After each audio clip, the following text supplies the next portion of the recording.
إلهي إلهي إلهي وخلاقي إلهي إلهي إلهي وخلاقي. بسم الله الرحمن الرحيم.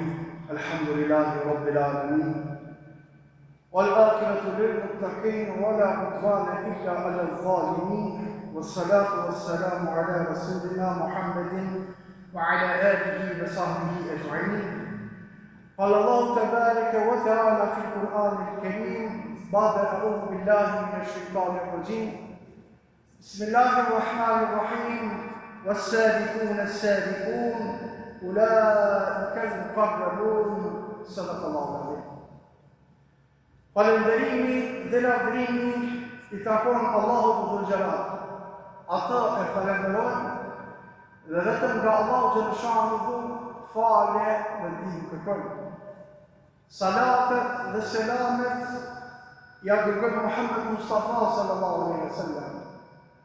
Paqja, mëshira dhe begatita e Allahu Xhaleshanuhu qofshin mbi familjen e tij, mbi shokët e tij dhe mbi gjithë ata të cilët e ndjekën dhe do ta ndjekin rrugën e Muhammed Mustafas sallallahu alaihi wasallam dhe në ditën e Kiametit. Të ndershëm vëllezër dhe besimtarë, do të jemi bashkërisht sot këtë ditë të bekuar të xhumas për të shpjeguar emrin e bukur të Allahut Xhaleshanuhu Al-Muqaddim. Emri I bukur I Allahut Xhaleshanuhu Al-Muqaddim e ka kuptimin gjuhën tonë nismëtari për parisfidonsi. Është Allahu Xhaleshanuhu ai I cili e sjell çdo sfidë, e sjell çdo sen vendin e vet të duhur. Allahu Xhaleshanuhu është ai I cili ngre pozitat më të larta dhe I shpërblen robët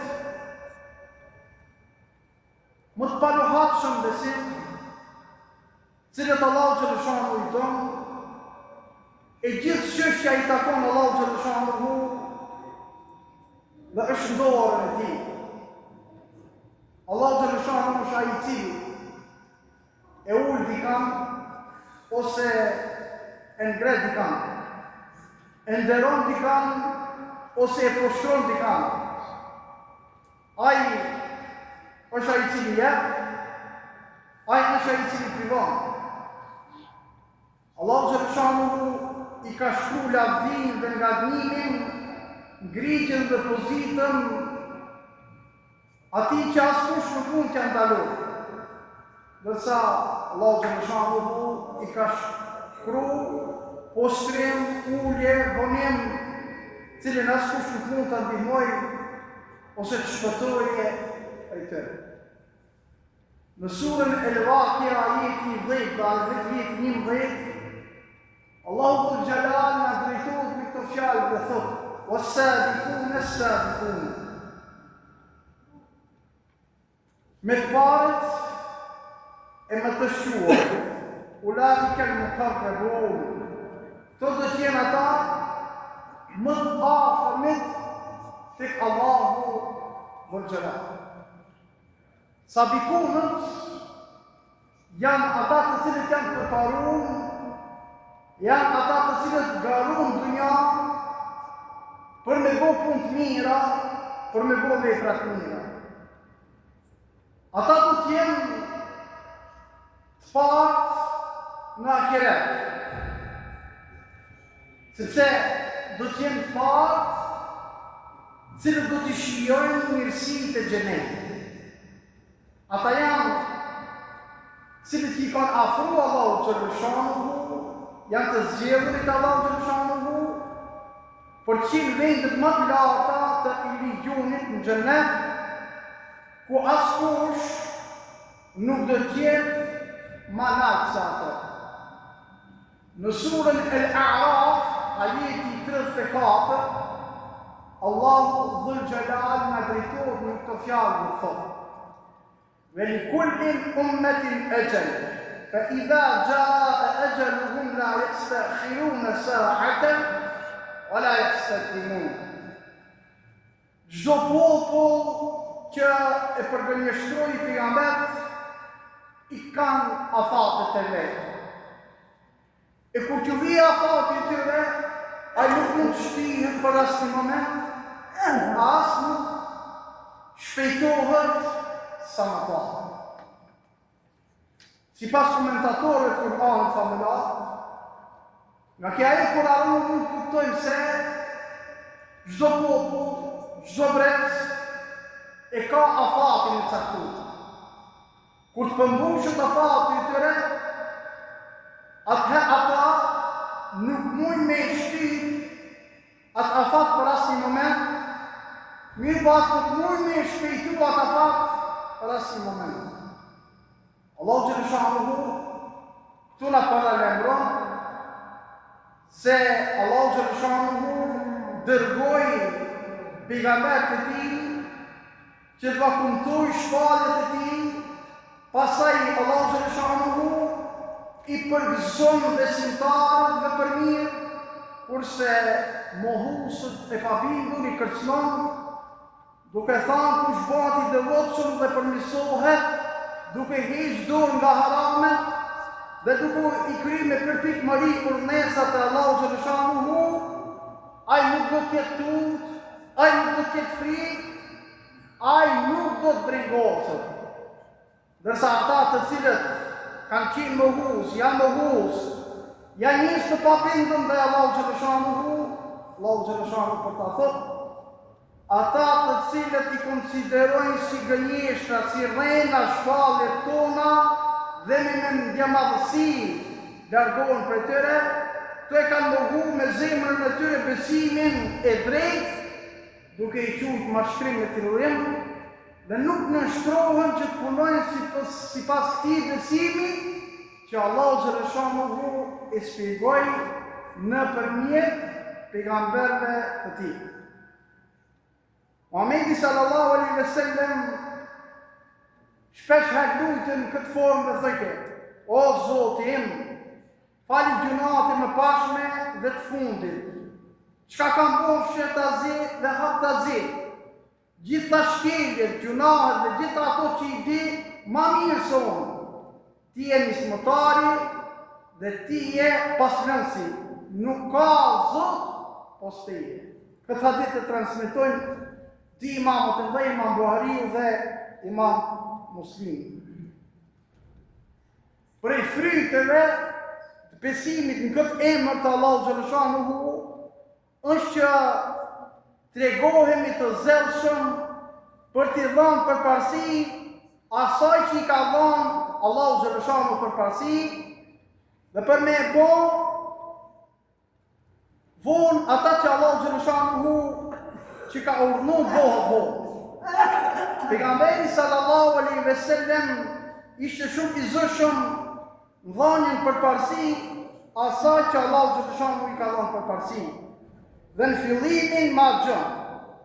Prandaj filloj me safën në saj, ata të cilët kanë qenë haxh e tij, ecin midis kodës dhe safas, dhe Allahu Dhul Gjelal ishte ai i cili e mësoi pejgamberin sallallahu alaihi wasallam që fillon prej atje ku duhet sa më shpejt të fillohet. Pejgamberi filloi prej Safas dhe përfundoi sajin në Merwa. Ka shumë transmetime vëllezër të ndarshëm besimtar në lidhje me këtë emër të bukur të tij. Vazhdim do t'i sjell disa shembuj me ecën e tyre, në të cilën thuhet se jetonte një njeri i devotshëm me emrin Ibn Imran Lugli. Ai ishte një personalitet i cili ju shërbente fukarave. Shtëpia e tij ishte gjithmonë plot me mysafir. Një rast, Disa misafirë erdhën tek ai, mirë po nuk kishte asgjë për që dhanë atë. Shkoi tek Adia për një kërku huazim, për një dhonë misafirëve da. Por Kadiu, edhe pse kishte nuk do kemi dhanë. Pastaj, u detyru të shkoje të një hebre, i cili jeton të në afërsitë të tij,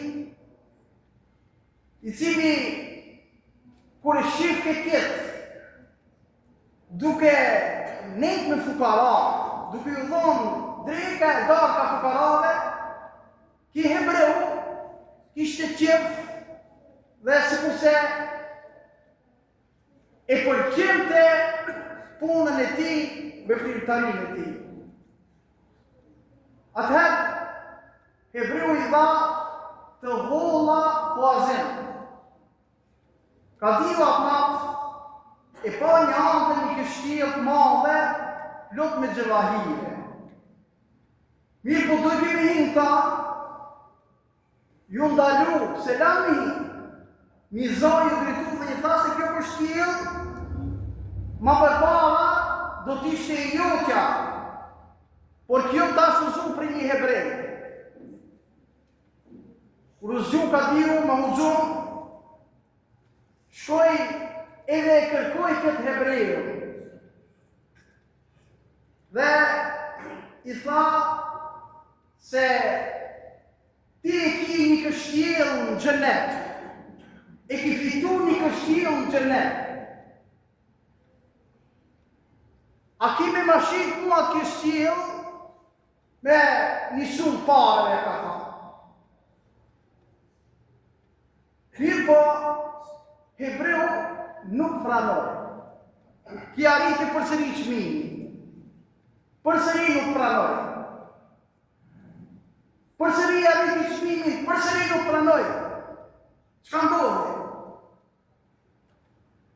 Hebreu shkoi tek i cili ju shërben të fukarave dhe ju drejtu dhe i tha se e kam taku Kadiun i cili ka ardhur dhe ma shpjegoj ëndrrën të cilën e ka pa dhe unë atë kështjellë që më shpregatit në xhenet duhet ta marr mirë po më trego se çka duhet bëj. Këtë moment i shpjegon se duhet ta deklaroj shahadetin.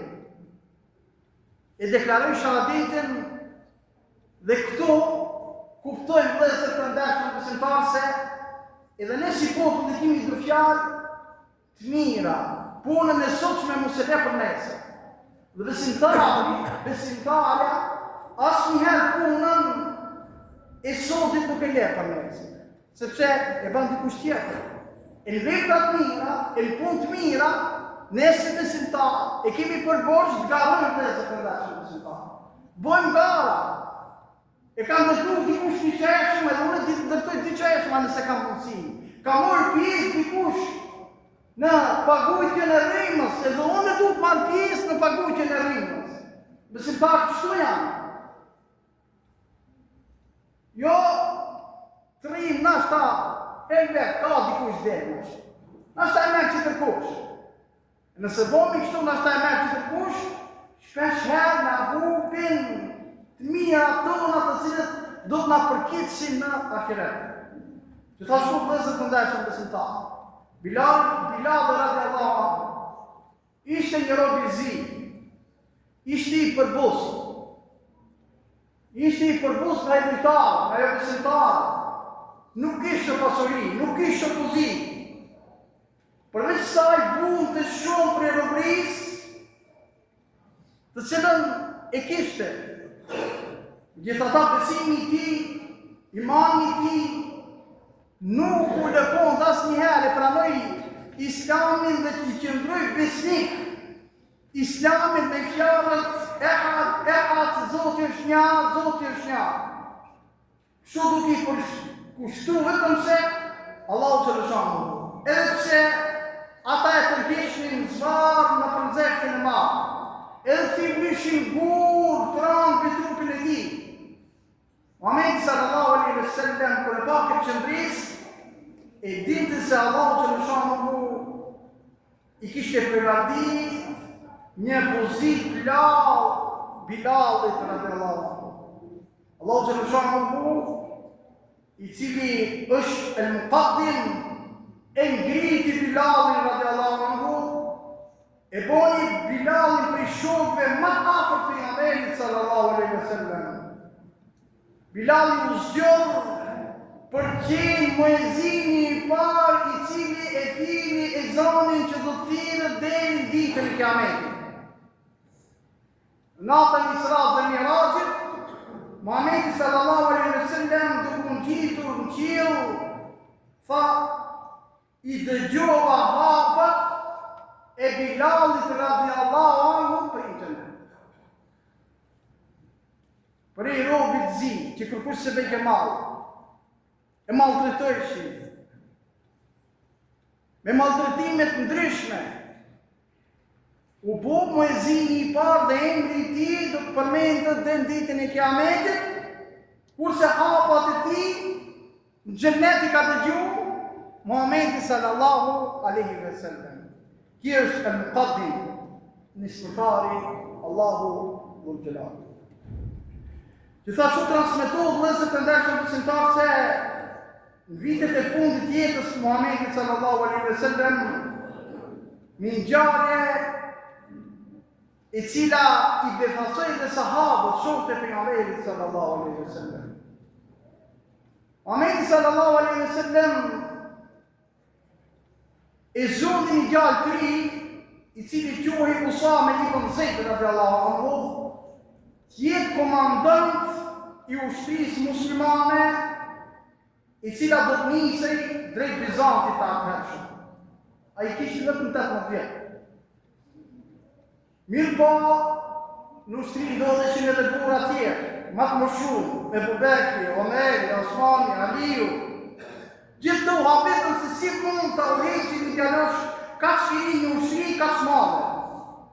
Pejgamberi sallallahu alaihi wasallam ju drejtu shokëve të tij dhe ju tha se nëse pe kritikojnë zgjedhjen time për Usamen 18 vjeçar, atëherë unë më parë e keni kritikuar dhe babën e tij Zeidin, ai ishte shumë i aftë në udhëheqje. Wallahi u betu pejgamberi sallallahu alaihi wasallam. Unë shumë jam i bindur se Usame është i aftë për këtë tij. Edhe si i ri mosh. Allahu xhaleshanuhu është el-Muqaddim. E avansoi Usamen dhe e bëri një nga parë që udhëheqën muslimanët në një betejë shumë parë. Nëpërmjet këtij emri të bukur të Allahu xhaleshanuhu vëllezër të ndershëm besimtarë, ne kuptojmë se Allahu xhaleshanuhu është el-Muqaddim, nismëtari, i cili është përpardhënës. Është Allahu xhaleshanuhu i cili e sjell çdo gjë vendin e duhur, në kohën e duhur. Dhe ne do të jemi nga ata të cilët e mësojnë këtë emër të bukur të tij. E mësojnë këtë emër të bukur të tij dhe e praktikojmë në jetën tonë të përditshme. Duke ditë se ky emër i bukur i Allahu xhaleshanuhu na jep shumë mësime. Mesin e atyre mësimeve është se ne vëllezër të ndershëm besimtarë do të jemi nga ata të cilët këtë emër e shtim praktikën tonë, përditshmërinë tonë pas të mësojmë. Dhe do të jemi nga ata të cilët dimë se cilës punë t'japim përparësi. Mos jemi nga ata të cilët vazhdimisht themi, aq se ka kohë, aq se e shohim. Ta shkolla e regjistrimit në për shkollat e mesme. Apeljet të shkollave të mesme kanë qenë që t'i dorëzojnë dokumentet e tyre ose paraprakishmo është bërë traditë tek ne, të regjistrohen në mënyrën online. Dorëzohen dokumentet, në tekët dikuj sot dalin rezultatet në përgjithësi. Hajde të shkojmë në nes sot shkojë të regjistronë. Ose, ki edhe të tila dhe për namazë që shtoja po, nuk dhe se të ndeshën të zimë. Që nëse falë ma, që ti ki e zanë, për ka ti ki e zanë. Ka një që dojnë namazin e sapaj, dikush malore, falë po, ka të tila që pak para si me një di. Drejkën e falën pak para i tinës, i qinin pak para qonë, po sot i ka caktur. I ka caktur dhe se të ndeshën përsentuar, e nuk dojnë na. Më thonë, regullat duhet të respektohen nga se cili prej nesh. Në përmet këti emri ti të bukur, pa Allahu Xhaleshahu mu, ne e ban me di që ne duhet të jemi ata të cilët i kryjnë punë dhe i fillim. Nuk i lojnë punë, hajtë, të në shabon, ha? Që lojnë kohë, së dhe shumë me rësa.